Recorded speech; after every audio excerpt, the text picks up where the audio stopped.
we're just a few weeks away from what's turning out to be a very contentious and even bitter Lok Sabha election. And in this season of politics, we're here at IIT Delhi for some political gupshap. Let's start right away.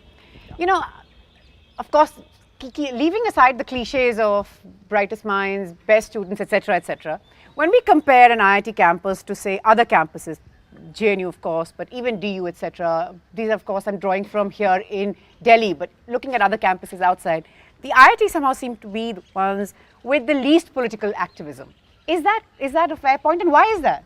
Yeah, I would tend to agree on that. So if you compare IIT with, let's say, the colleges which are there in DU or perhaps JNU, they have a very, very strong student union, and a lot of political activism keeps on going on in those institutes.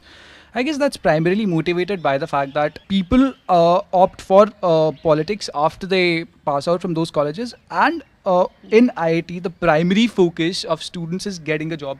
That's it.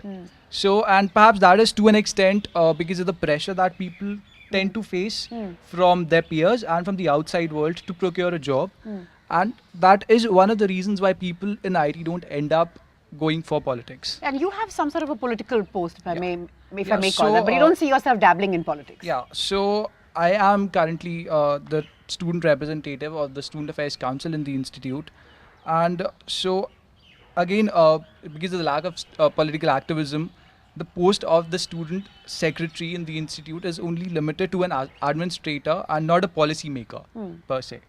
Right. So that is again one of the reasons why IIT in itself doesn't give you a good platform to launch yourself in politics. Another reason probably is that we do not really have the political parties, the student wings of political parties in campus, right? So you have the left wing parties in JNU, and the same goes for DU, right?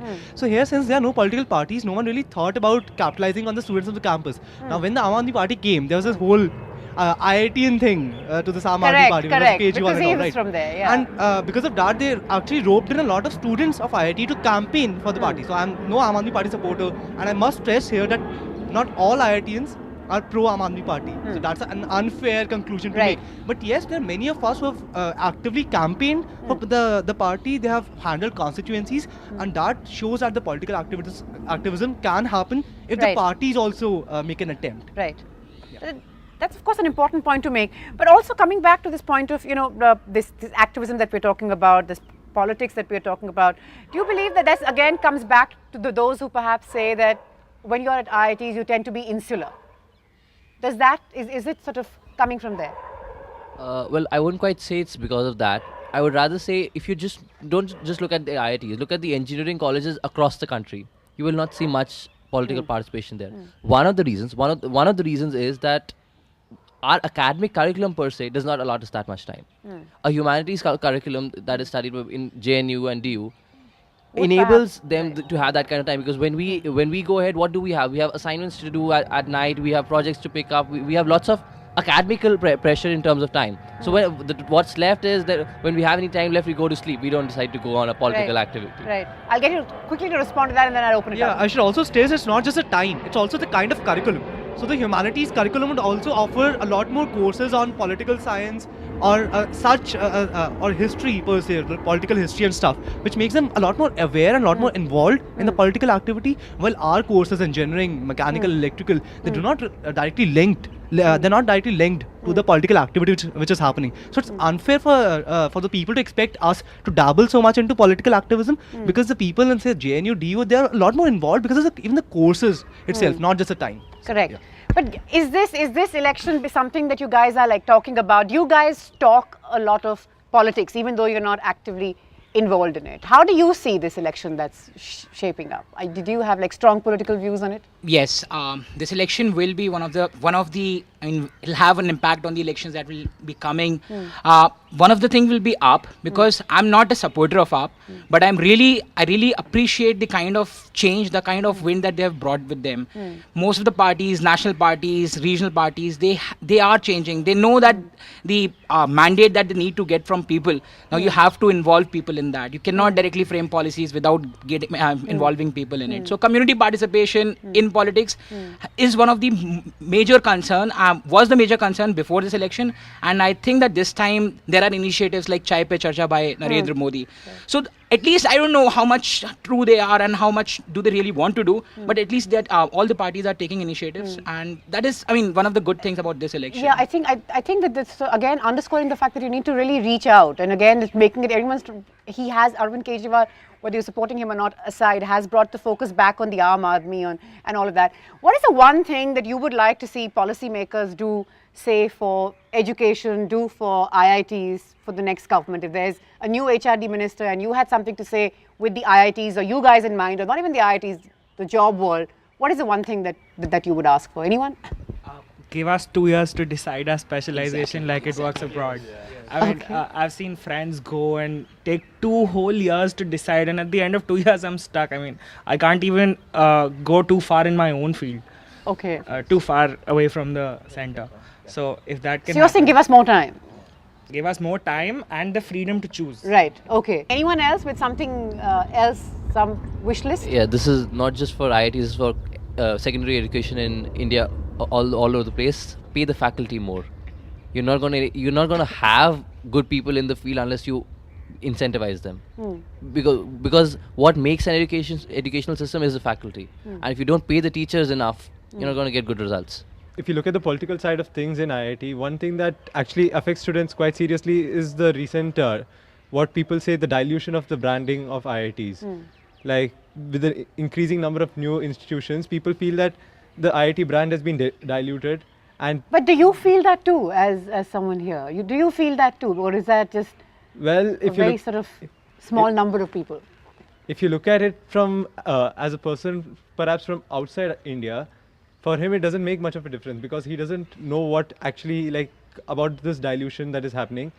And IIT has got a really impressive track record from its past. So we are in fact capitalizing on that Correct. on that track record in the past. So with that respect, within India, yes, people will be complaining that the IITians are not working hard enough for the nation, even though their number is increasing, and we aren't living up to their expectations. But outside India, it doesn't make much of a difference. And where do you stand? Well, how do you see this? For me, I would be one of the people who considers it as not making much of a difference for me, because in fact, it could be because of the fact that I am looking outside India for any opportunities. So I see. How many agree with him that not sort of giving back perhaps as much as an IIT student gets? Anyone? Yes? I actually want to respond to Jitesh's point. So about incentivizing the faculty financially. There's also the opposite side. So outside, it's very difficult to secure a tenure or faculty position because the accountability, the factor of accountability is very, very high about the kind of research that you're doing.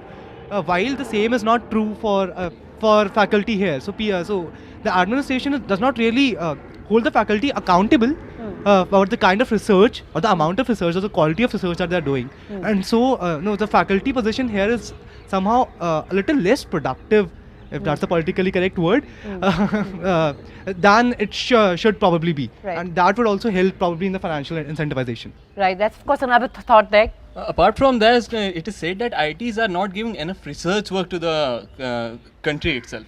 The main issue is researchers are not incentivized in IIT at present. If you see the facilities that are available as compared to the universities abroad, so the government needs to at least pay much attention towards improving the research facilities in IIT. If you see our labs, those are the instruments from say 15 or 20 years old.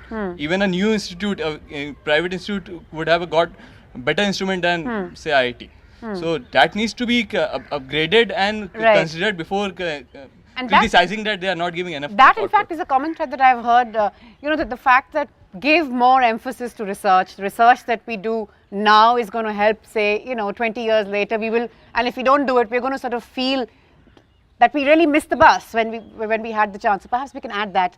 Go ahead, Dev, and then I'll take a break. Yeah. One thing that I'll add on his point is that we are dilution of the kind of quality that we had. Yeah.